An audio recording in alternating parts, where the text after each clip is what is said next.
Bueno, compañeros, nosotros vamos a presentar hoy día nuestro tema que nos tocó sobre la crisis subprime.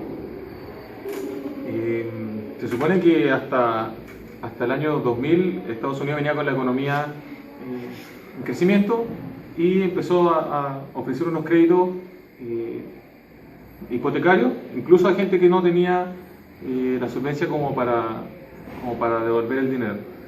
Eh, entonces eso significa que el riesgo del banco sería mucho mayor, ya que no tiene como la seguridad de que le van a devolver la plata. Desde el 2000 hasta el 2004 más o menos, el precio de las viviendas empezaron a subir.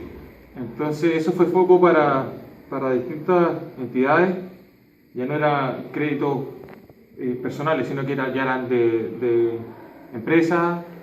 Había mucha inversión de partes desde Europa o de otras partes del mundo. Pero desde el 2004 hacia adelante la historia empieza a cambiar un poco. De ahí en adelante, recordar que también están los créditos prime y los subprime. El crédito prime para personas que tenían bajo riesgo y subprime para las personas que tenían alto riesgo. De ahí en adelante subieron los tasas de intereses, la mina de oro, que básicamente era invertir en casas, fracasó, decayó todo. Básicamente las personas no pudieron pagar el préstamo adquirido, los bancos no tuvieron dónde recoger su inversión puesta en las personas y quebraron. Eso, entonces Estados Unidos, para que no se viera tanto como una crisis, trató de recuperar los bancos más antiguos, las instituciones más antiguas dentro del país para que pasara desapercibido. Eh, Se supone que la crisis subprime es una de las mayores crisis desde la Segunda Guerra Mundial y ahí el riesgo ya en invertir en Estados Unidos se volvía mayor, la economía se iba de pique. Entonces,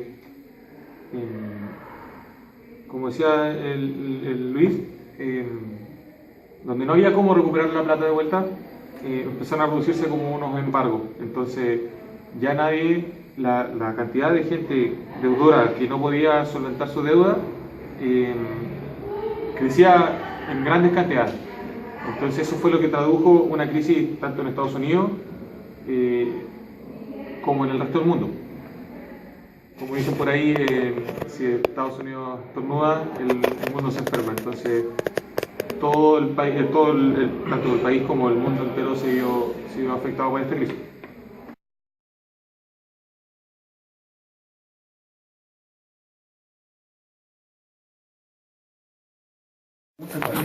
La recuperación keynesiana y crítica capitalista.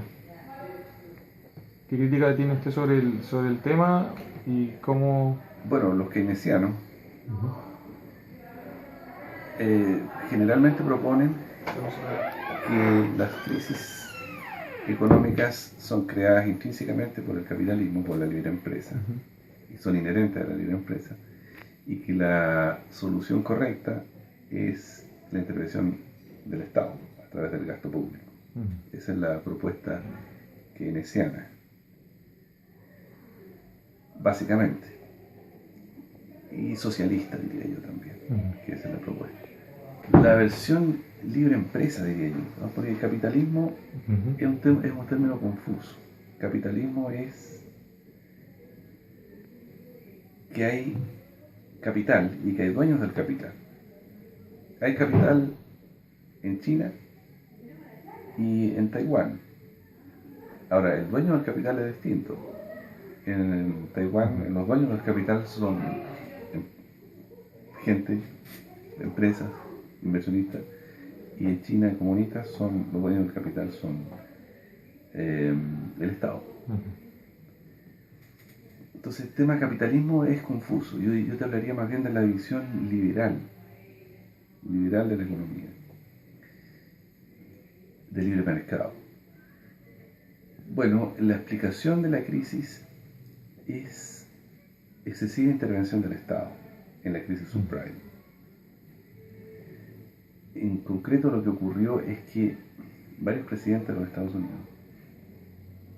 eh, dieron indicaciones e impulsaron a los bancos para que le dieran crédito a familias o trabajadores que no tenían la capacidad de pago suficiente. Es como que tú vas pasando a alguien por la calle que gana 500.000 y tú le das un crédito de 50 millones. Claro. No lo va a poder pagar. Sí. Entonces, eso fue lo que pasó en Estados Unidos. Claro, el objetivo era muy bueno, la idea era buena en el sentido de que tanta gente que arrienda y que nunca tiene casa, ahora van a poder tener acceso a casa. La primera parte de la historia, pero la segunda parte de la historia es cómo la va a pagar. Claro, que se supone que tengo entendido hasta ahora que era por la idea de que cada persona de Estados Unidos tuviera su propia vivienda. Claro, la intención es buena. Uh-huh. Siempre la intención, pero el problema es que el camino al infierno está plagado de buenas intenciones. Las intenciones de Hitler a lo mejor eran buenas. Claro. Siempre las intenciones son buenas, pero las políticas no se pueden evaluar por las intenciones, sino por los resultados que logran. Entonces, ¿qué ocurrió? Se le dio crédito a toda esta gente. Se autorizó a empresas fiscales de crédito o estatales que le dieran crédito a esta gente.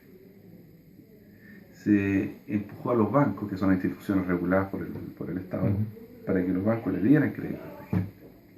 Y se le dio crédito a esta gente.